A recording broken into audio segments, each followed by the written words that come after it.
Yeah, no stress, guys. This cutscene is long, like you have like 5 minutes to fix it or anything. Yeah. Let's just listen to the train.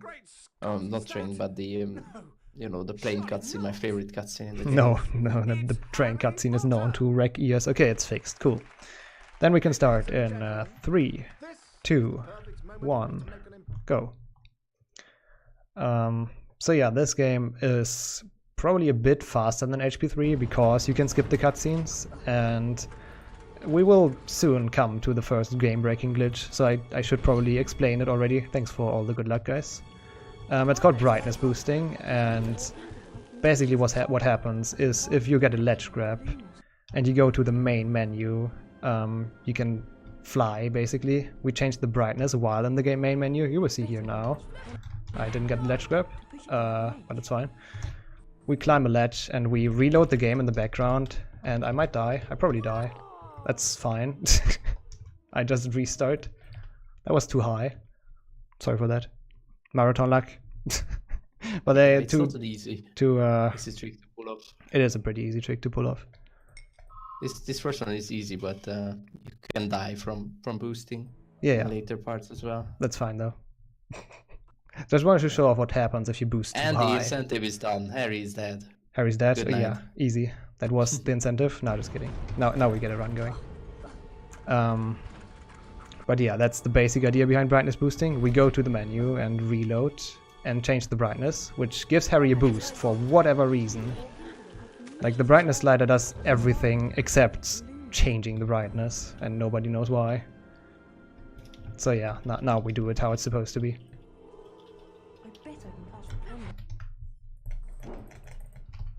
There we go. And we get out of bounds with that in like a lot of levels. We basically don't play any level as it's supposed to, except maybe Bicorn. But you will see. That's number 1 of the game-breaking tricks. When it was found, like, people held world records for literally 5 minutes, and then somebody else beat it. And that person held it for like 20 minutes until someone else came and beat it. So that was a fun time. I mean, I wasn't around, but I heard the stories. We can also go over some tech we do over the course of the full run, which is called double inputs. You don't see me doing that, but what you can do is bind 2 inputs to forward, which is W and Q for me, which makes Harry accelerate a lot faster, or not a lot faster, but a bit faster. It's really funny how the devs didn't think of that. They will press 2 buttons at once. Yep. And get the double amount of speed. Not really double, I think, but it gives a bit of boost. It doesn't give you more full speed. Like, if you had full speed, it doesn't matter if you double input or not, but your acceleration is faster. And you can do that in every direction. So every time I move in any direction, I hold 2 inputs pretty much. And stairs are for losers, so we just boost up. We're supposed to go up all the staircase, like the whole staircase, and that takes time. And we're already at the first lesson of the school year, I guess, which is Defense Against the Dark Arts again, and we learn Rictus Emperor, which is probably one of the more iconic Harry Potter spells. And we have like a mini game. Spell in HP3 as well. And you basically have to fail this mini game, yeah. It's like Dance Dance Revolution. You just have to press the right arrow keys. It's super easy. Quick time events before quick time events were cool. Kinda. And you will see me fail the last one on purpose. Ah, damn. I'm so bad I can't press arrow keys. So in general, I don't have to do anything here for like 2 minutes. The reason behind that is actually because it gives you house points. And later on, we will be in the bean bonus room as well. We cannot skip that one. And the more house points you have, the longer you will be in the bean bonus room. So that's the reason why we just failed this now, to not gain those house points. And yeah, it's very close. Lockhart is right. Yeah, it's great how he said very close. That's a great supporting teacher. Very close, yeah. You hit 0 arrow keys. You only failed every single one of them. That's almost good. Almost. Also, the best part about it is how like you don't succeed at all. You don't complete a challenge, and you're still able to play the Rick to Semper challenge. So Lockhart is like, yeah, this guy sucks at spellcasting, but he can still do my Deathly challenge. This is completely a PC game, by the way. It's not on the D-pad. Yes. It's on the arrow keys. Like, not on WASD, but the actual arrow keys. And there's a thing called fake inputs here. We will come to that later. Your life horrible. Not on this level, but on later level. Yep. Also, which means that you get a fake input, basically, which ruins your perfect spell learning. Everything, yeah. So on this part, basically every time you see me pushing creatures into something, you see me going to the menu real quick and then going back to the game. We do that to cancel Harry's spellcasting animation. You can kind of imagine Harry like a gun that has one bullet and then he has to reload. And we cancel that reloading by going to the menu and restart, or get out of the menu pretty much. Which makes it possible for us to chain spells. Like, usually he casts a lot slower. Also, I should collect save books, but hey, because this part can softlock and I didn't collect the save book before, but we got lucky. There are actually a lot of places in this game where you can softlock, so I should collect those save books. Oh. Have you mentioned the postcasting? Yeah, I just talked about that. I'm sorry, I was away for a second. Yeah, no problem. It will be used a lot in this game, and it makes a lot of tiny shortcuts that will help you eventually. Yep. Also, another thing about boosting is that it actually matters which ledge grab you get. For example, if you get the medium ledge grab we just got, it boosts you up, but also a bit to the right. And the long ledge grab, for example, just boosts you up, and the small one boosts you up and a bit behind. So for different boosts you need different ledge grabs. Like for this one we need a long one, or we do not get up there. I do the save strat, by the way, because I'm afraid. And we get the long one here and just boost up here, skip like a whole level. Not a level, but like a whole staircase pretty much.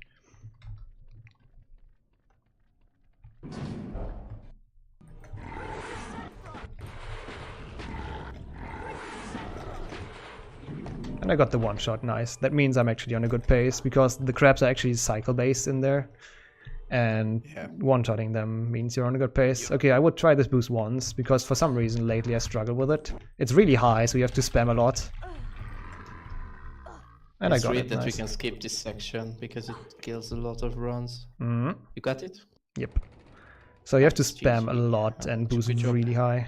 Thanks. That's one of the hardest boosts, right? On this run. In my opinion it is.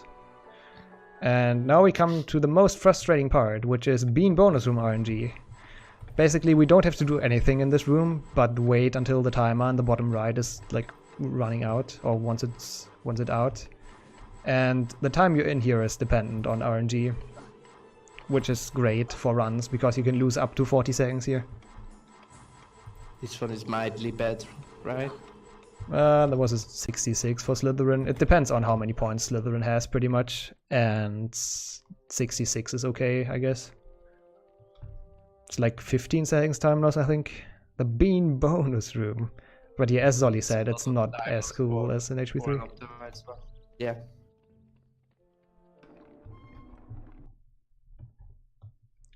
And we do have Quidditch in this, actually. Unlike in HP3. No, I'm not running a timer, because of the incentive. I cannot PB anyways. But we're better off not having Quidditch in HP3, I think, when I see this minigame. Yeah, it's super boring. You just fly behind the snitch. Yeah, it's an auto-scroller, basically, but you have to aggressively hit someone who flies close to you. Yeah, because and the next that's stage. Something you should teach kids how to fight. Yeah, it's a really brutal game in this game, Quidditch. You don't see that fighting part in this part because it's just a basic tutorial, but soon you will see.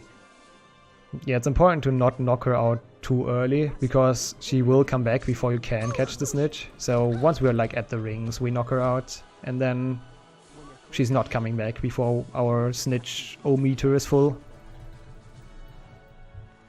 Yeah, because you can't catch the stitch until she's there.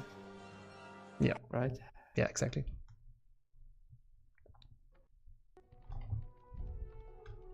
And since this game is going fast, we're already off to potions, so off to the dungeons. I wonder where this corridor leads, but maybe Harry tells me. This leads to the dungeon. Oh, okay, thanks, Harry. So yeah, potions is basically a really not interesting part of the game, but you can softlock there if you do a mistake. Let's hope that doesn't happen. Let's hope. So you can brew those potions on those cauldrons. And you have to wait a bit until you trigger the cauldron, because if you don't, you actually softlock. Once Snape's dialogue comes up, you're pretty much good to go, and you don't softlock. But if you are too fast, it just happens. Going fast is not optimal in a speedrun. True. That happens a lot in these games. Yep. So now we parkour up the staircase, because why not? And now we're coming to the part with the fake inputs that Zolly told you about before. So we have the same minigame again, the pressing arrow keys minigame. But this time the game can randomly make us fail, which is what we call a fake input, because the game thinks we pressed the button, but we didn't really. So if that happens, that loses 20 seconds, and it's not my fault, I swear. And yes, it's a fidget spinner. Yes. Obviously. Yeah, Harry Potter invented fidget spinner. Yeah, and quick time events, all the great things in the world. Ready to try? You actually have to do this because it's quicker that way, as you said. Yep, and we don't get into the bean bonus room again, so points don't matter. And now it's just quicker to complete it. It has 3 stages, and it's super easy to hit those arrows. Well done, Harry. You've advanced. Yeah, to the unless you next get a level fake of the input. lesson. Yeah, true. 5 points to Gryffindor. Round 2. Go.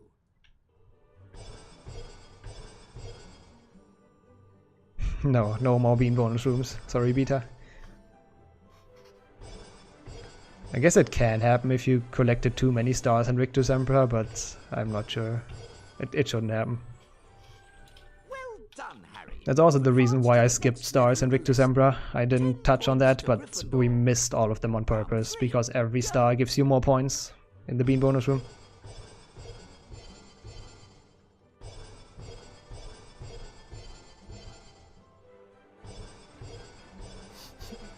We're almost done. Let's hope it stays lucky. Okay, we didn't get fake inputs, nice. Well done. And a bit of delay because All this the necessary Yeah, I had the same. exercises. in a delay for me, 15 points to Gryffindor. I think. So the next skip is the one that's the most painful to learn, and the reason why a lot of new runners hate this game. It is super precise. It's not frame perfect, but it's pretty precise. And we try to skip the whole challenge. Oh my god, second try. That's actually pretty sick. We try to skip the whole challenge by standing on basically an invisible pixel in the wall. We call it a wall walk. If you have the right angle and the right Ooh, second timing, try. you jump onto it. Nice. Thanks. That trick can take, like, even the best runners literally 10 tries or something. It is pretty precise. Yes, it's like the trick that I did in HP3, but much, much worse. It's kind of similar in a way, Yeah. but Kinda. much more precise, of course. And it skips the whole Scourge challenge. Like, that challenge is actually pretty long, and we just jump down into the store. Yeah. If Okay. anybody has played this game casually, then you can appreciate that time save. Nice, I got that boost as well. That's the one I was worried about the second most. It's a weird boost because you kind of have to start to boost before you get the ledge grab, so you have to predict if you actually got the right one. And it only works with a small ledge grab. And yeah, Valuethon is a pretty cool level. If you get that one, sometimes the snail just like goes in there on its own. But we didn't have that luck, so I have to push it in. I hope we can see some grab slides. We do, actually. I got it. So if you do it at the right timing, it will not go in. Shame. There are two different ones. One that goes in and one that slides past it. But if you have the right timing, you kinda flipendo the crab against the tilted wall. And the crab slides all over the place. It's not an easy trick at all, but it looks fascinating. Timing is pretty tight. And if you're lucky, it slides right into the cell and you don't have to push it. We didn't get that luck, but it was too cool. It's almost like magic. Every glitch in this game is intended because magic. Oops. Definitely take that save book. HP2 generates a lot of those quotes, Milo. We don't need another one of those. So this is the same basic as we used in Scourge. We just jump down in the right angle and the right speed, pretty much. Or not, speed doesn't really matter, but the right angle. And we stand on invisible pixels in the wall. I think basically why that happens is because two walls touch each other there, and it's kinda sloppy made, so they have pixels you can stand on. This is wheel skip. We're supposed to make those platforms rotate. But if you jump right and you're a bit good in jump and run, you can just complete it without making them rotate. I don't know why I ledge grab there. We just boost up here. Good job out there. Those pixies are in a bad spot. I figured. I mean, now we can see wheel skip again, because I obviously didn't collect the save book. Oh no. That's Pixies. what we call you get pixie proxied. I failed it this time, great. And that's also the reason why Valuethon is one of the scariest levels. It's too bad we don't have Pixie Proxy on this one. Oh, I can do it actually, maybe. Because it's a great trick, but it's slow. And now I collect the save book. It's slow for this category, but it's used in a category called glitches, which is pretty popular for this game. As you can see, there are some big game-breaking bugs. And we're not even at the biggest glitch yet. Okay, this time the Doxies or Pixies are not in the way. Because they actually have a hitbox, and that hitbox is pretty big.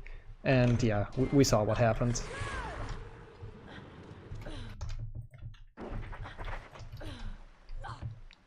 But that was Valuethon. The last level we kinda play like it's intended. I mean, we still brightness boost through it, but we at least play it. But from now on, levels get broken even more.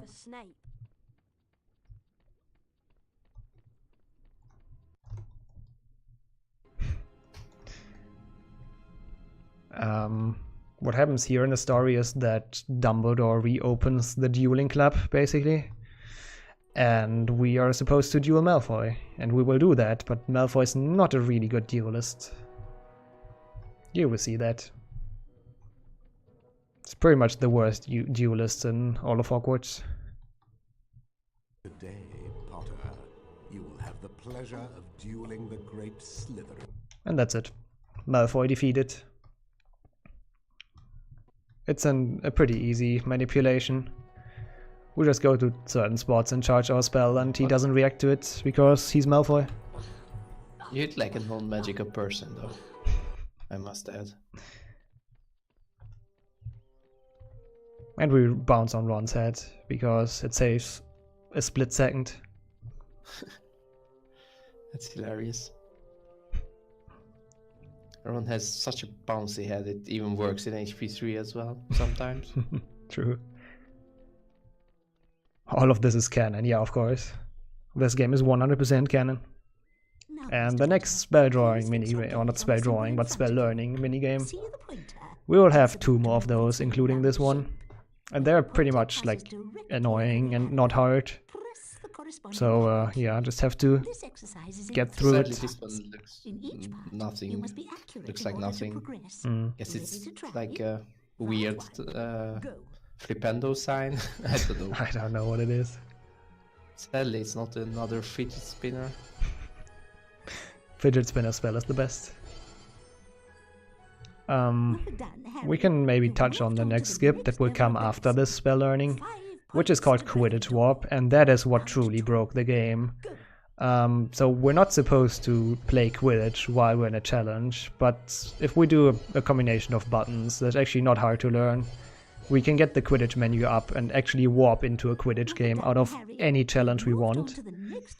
And since that is possible, we can just enter a challenge, warp to Quidditch, and then we kind of skip the whole challenge. That doesn't work on all challenges. Like for example, it wouldn't work in Bicorn because you actually need to collect the Bicorn horn. But it works pretty well in Diffindo and in later challenges, you will see. All of the exercises in top form. 15 points to Gryffindor. So after this cutscene, we go to the menu. Not this menu. Do a few combinations of buttons, and we can actually just warp into a Quidditch match, which we're not supposed to do here. And what we try here is actually to lose, or to die on purpose. It is pretty hard against Malfoy, because he hits like a non-magical person, and he doesn't really do damage. So we just try to lose, let him catch the snitch, and get out of there. Yeah, more Quidditch, because it's fun. Yeah. Imagine if we had that Quidditch World Cup run as well. One can only dream. Imagine voice-controlled Quidditch World Cup runs. No, I don't want to ruin this marathon completely. HP2 is actually the more like tech-heavy game from the two. As you can see, this game is much more broken. We actually don't have a glitch rest in HP3, but in this case, the game is completely broken. Yeah. Next turn is not that broken, but still fast. Yeah, exactly what I wanted to say. Oh, sorry. No problem. But it has a fun little trick in it as well, because we use the mushrooms that are in the level. You will see soon. To get to a position we're not supposed to get, and get a ledge grab we're not supposed to get. Oh, I got damaged, that's not good. So those mushrooms, they're kind of RNG where they fall. And with them we can get that ledge grab, which boosts us up to the roof. And we kind of have to clip up here, which depends on your angle. It's kind of precise, but not too bad. And that's the challenge. We just go out of bounds and complete it, if I would fall down here. And now we have the incentive coming up, actually. Or almost. We have to go to house points again and watch Slytherin have more house points than we have.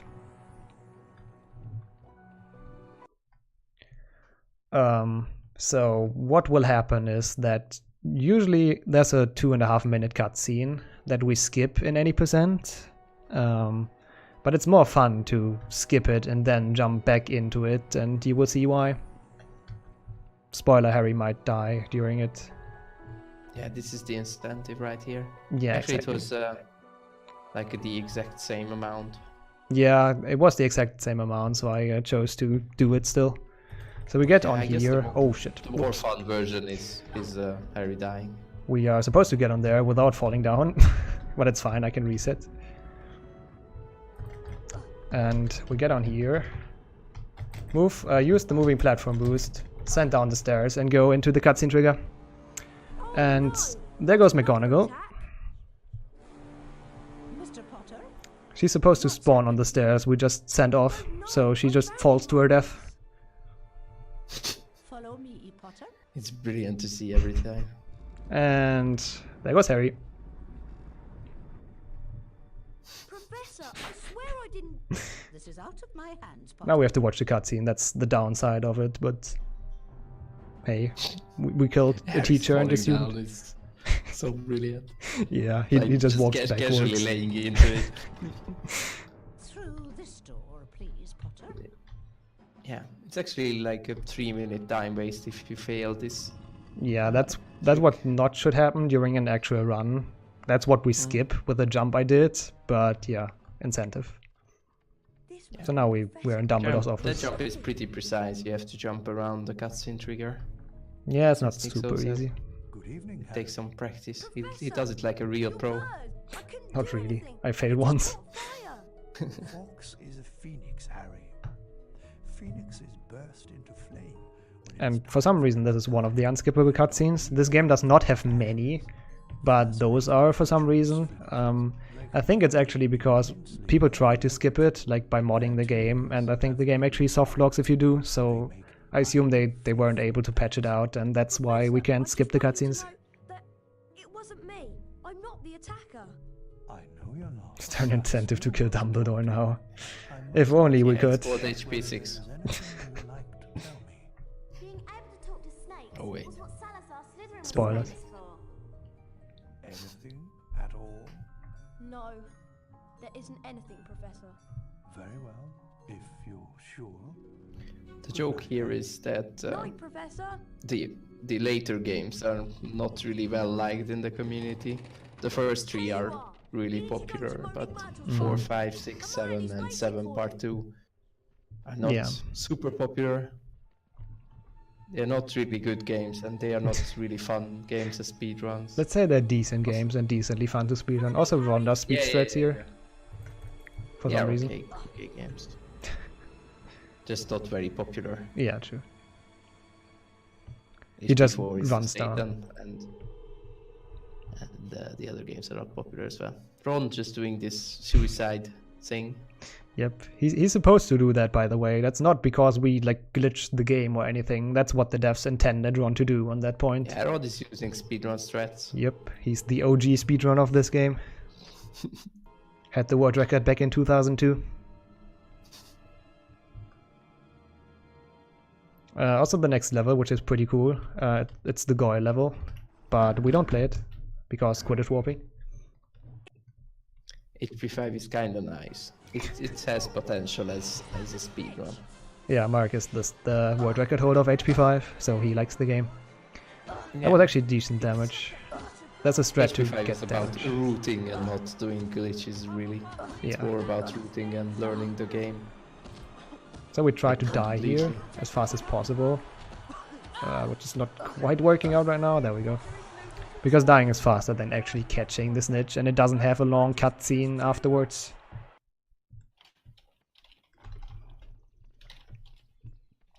And that's almost the last out of the Quidditch warps. We usually do 4 in the whole run. I will skip 1 because the cutscene is just too good to not show it. Even though it loses me like a few seconds, but it doesn't really matter.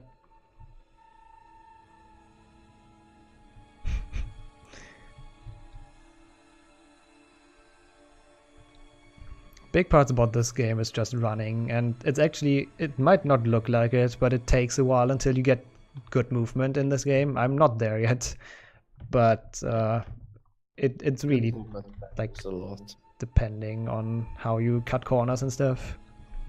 You can do a lot with a double inputs.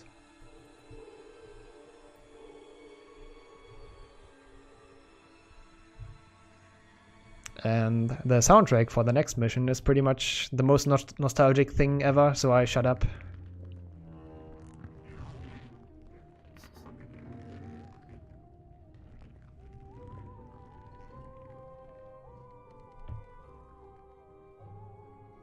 I guess that's enough. It's just brilliant.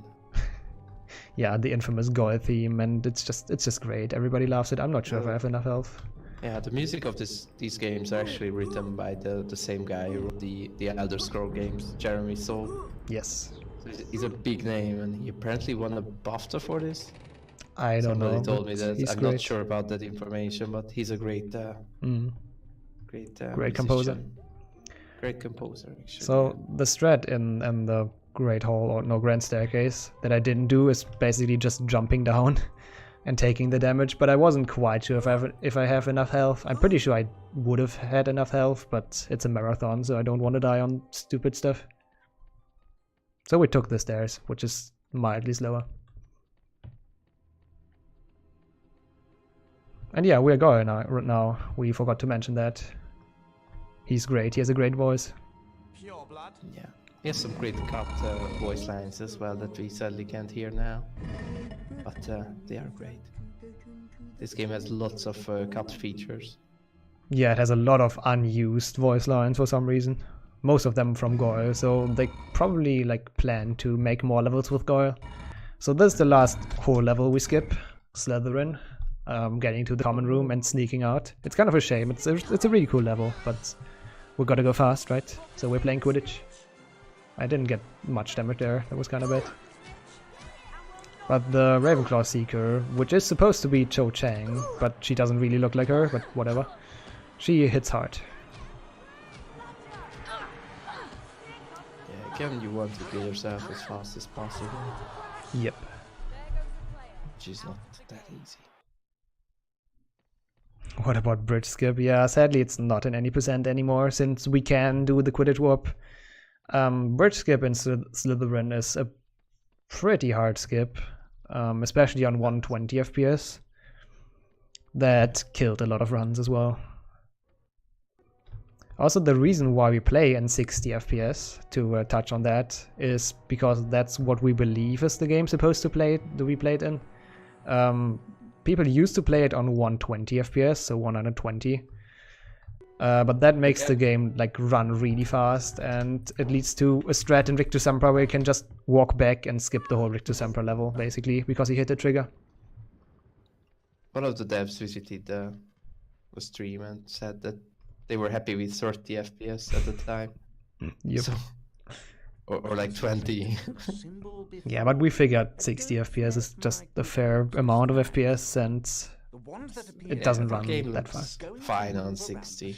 It looks like it looks normal. Yeah. Press the corresponding arrow key to hit the target. So last spell learning, same as usual, before Spongify, which is a pretty long probably the longest challenge in the whole game. But we just do one brightness boost all the way up and skip it, basically. So yeah, this game skips a lot of stuff. That's why I said at the beginning, this run is super broken. I almost missed that arrow key. That would have been embarrassing. You can almost say fake input. Nah, not on Spongify. But yeah, maybe people remember the game from their childhood. Pressing those arrow keys is actually easy. In HP1 they had like a mechanic which is pretty much paint percent, where you have to redraw the symbol they make, and that was really hard as a child. So I was happy as a child. I was happy they replaced it with arrow keys that are easy to hit. You've advanced to the next round. 10 points to Gryffindor. Round 3. Begin. And nowadays I'm kinda mad they replaced it, because it's actually super boring.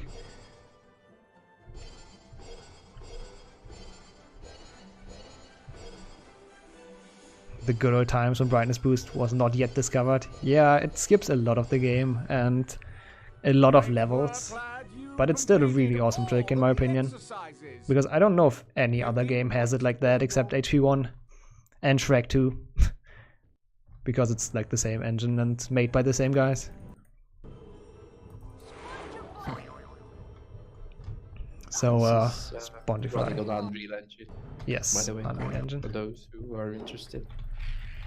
You just jump into the ledge grab here, boost up, get stuck in the ceiling on accident, and yeah, that's Spongify. Great challenge, right? Would you be interested in trading? But from now on we cannot skip whole levels anymore, so we actually have to play Aragog and Chamber of Secrets, or Forest and Chamber of Secrets rather.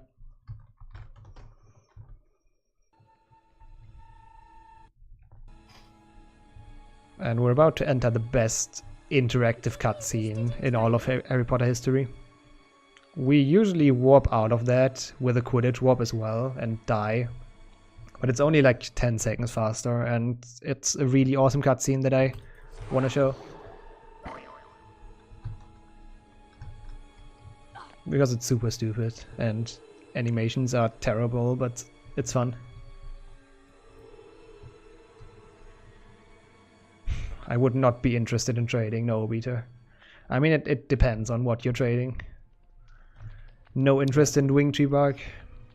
It's great when you miss the jump and fall down and they ask you if you're interested in trading. Yeah, they ask that Harry sometimes if you fall down the staircase. So we're here now in the sepia hallway, kinda. And it's Hagrid. And a certain someone. Come on out. Yeah, it's in your head. It's a memory. And what runners like to do is just zoom in on Hagrid's face because he's beautiful. Kinda messed it up. There we go. It never killed no one. Come on. Thanks, Ollie. That's the right emote. You're welcome. It wasn't him. He wouldn't. It's not glitchless Tickborn, but the cutscene is great, so don't skip it. And the spider just spawns out of nowhere and like wrecks both of them. There's nothing to do in this whole section, by the way. You just have to wait or Quidditch swap out. But yeah, as I said. He's like a hottie just like in PlayStation 1. True.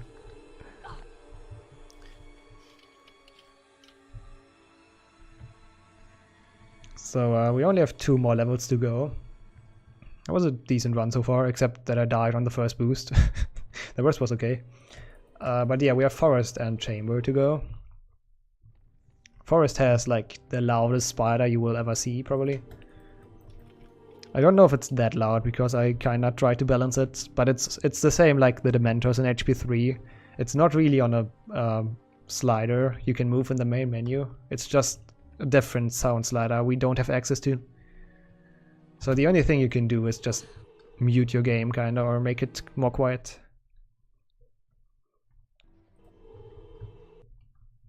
We also make sure to collect some chocolate frogs here in this level. They're kinda in the way. Whoops. So we just collect them to have full health for Chamber. Because the boss fight is actually not super easy, even though it's a children's game.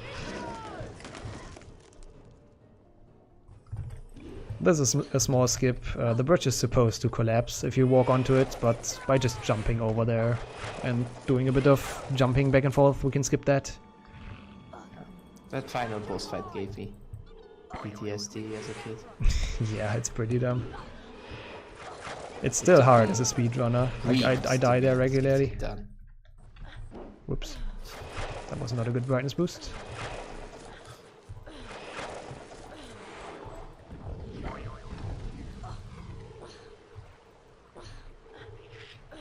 It's not that much to this level. It's a cool level. I collect the save book because why not? But it's basically all about the boss fight because Aragog makes awesome noises. Nice little addition that spiders are actually climbing on Harry. Oh yeah, true. The small spiders. Oh, I got hit. Yeah. I take the frog just to make sure. I wouldn't do that on a run, but that make this game great. True. Yeah. They obviously put a lot of work into it. Obviously, it has its faults, but it's the really lovable game. Yes, I it's agree. made with a lot of love. We don't know that, but I assume it is. The secret ingredient. Also, the last boost I just did is actually somewhat hard to time because it depends on the timing you start clicking brightness. The old devs are actually supporting the speedrunners. I think we had 2 people showing up on stream and helping us. We're just wondering how broken their game is. So this is the spider fight. We're supposed to cast at all the webs that are on the ground, but you can pause cast on them and get multiple hits off them. And I do the same for the spider. I'm sorry for the ear rape that happens if I do it, but just the fastest way to get damage in. Yeah, right emote at the right time. All we have to do is kind of predict when he's going to attack and dodge that, like now. And that's about it. And then just spam him down. There we go. Pretty good fight.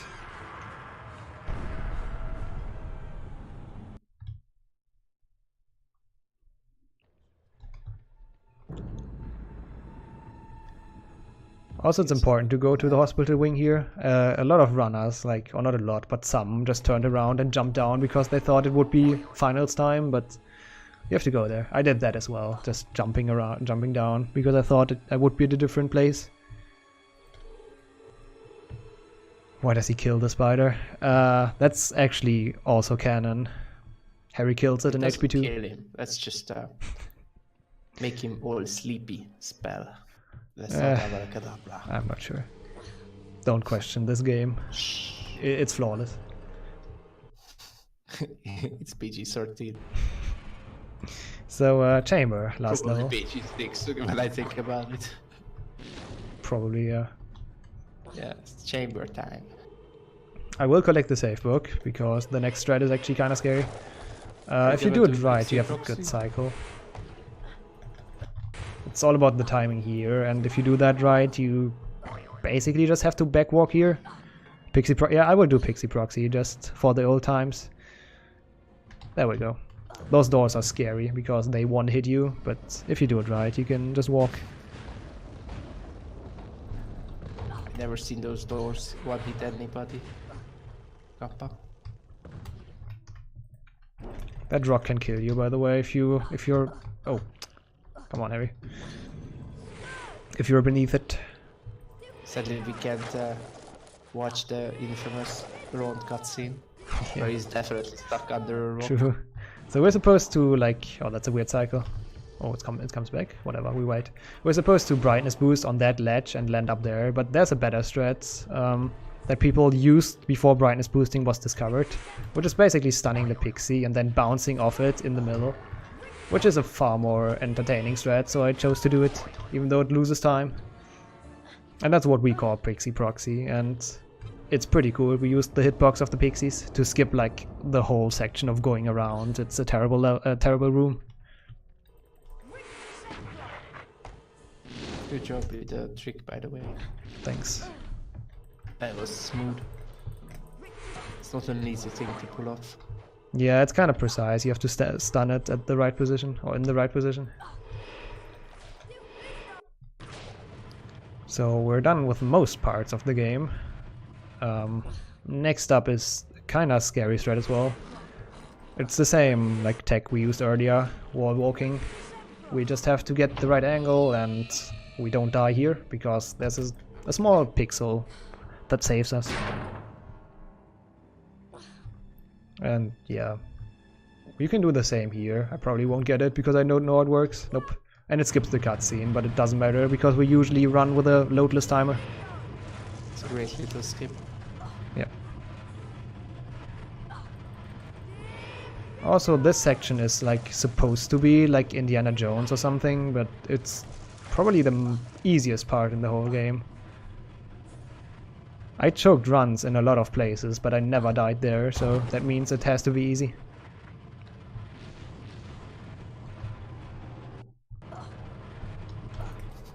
It's 3 minutes from your estimate. Oh. Okay, I didn't die. So what I tried to do there, but I kind of messed it up, is to get a boost on that ledge, to boost a bit higher, and then we could have skipped one cycle on that swing or whatever. Don't know how you want to call it. We just walked through the fire here, because why not? We can't do it here, we have to wait a bit. Whatever. That fire is weird. Yep. And boss fight time. There's not really that much tech to it. We just go back a bit here so he cannot bite us. His bites are actually doing a lot of damage. We cancel a bit of animation. Basically. Yeah, we just have to kill him. The first phase is super easy. Oh, damn. Famous last words. Yep. The second phase, we're trying to get him in 3 cycles usually. Some people can do 2, but that requires like a lot of practice and also a bit of RNG. But yeah, we tried to kill him the 3rd time he comes up out of those vents. And it has to be actually that vent. Oh, that was bad. I cannot get a 3 cycle because I missed. It has to be that vent he's in right now for the cutscene. Otherwise the game will not finish. If you like empty his health in a different vent, it doesn't work. No worries, by the way, if I die, I still have a potion we made earlier in potion class, so even if my health goes down, I will survive. It won't, though. There we go. Yeah, that's pretty much it. We killed the snake. Hogwarts is safe, hopefully. For another year at least. And we bounce on Another that guy's year head? when No, we kill didn't. all the students with spell challenges. True. And time is coming up, and now. And that's what the whole any percent is. It's a pretty short game because of all the, or a pretty short run because of the Quidditch warps and boostings. But yeah, I only majorly choked in GG. Bicor and the rest was okay. Thanks for the GGs. Good run. That was actually solid. Apart from a few mistakes. Yeah, I guess. Wasn't the greatest of runs, but it worked. Dumbledore skip. But that's Think we'll take it again this year? After you and Harry saved that was Hogwarts? amazing. I should think so. That had to happen. In 4th place, I guess we just watched this cutscene. Ravenclaw gets 4th, by the way, which doesn't make any sense, because usually it's Hufflepuff, no offense, but just how it is. Thank you. We find Hey. finishing in the middle to be quite adequate. I'm Hufflepuff. and now for the 2nd Don't you place dare. round. It'll be you, Gryffindors. You're naturally second best. You won't steal the house cup from Slytherin like you did last Malfoy is an idiot, as always. Escaping disqualification. This is canon, you said it. It's canon except the last cutscene. That's kind of off. The rest is totally accurate like it is in the movie. And yeah, we won the house cup. Let's go. Did it again. We did it again.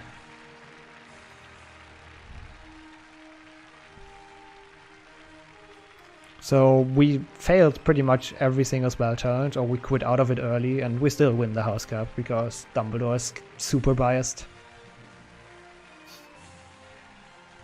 Let's just give them 1 trillion points for being Gryffindors. Pretty much. Okay, yeah, I guess that's it from us. I hope you enjoyed the little Harry Potter block we had. And yeah, I hope you keep on enjoying the marathon.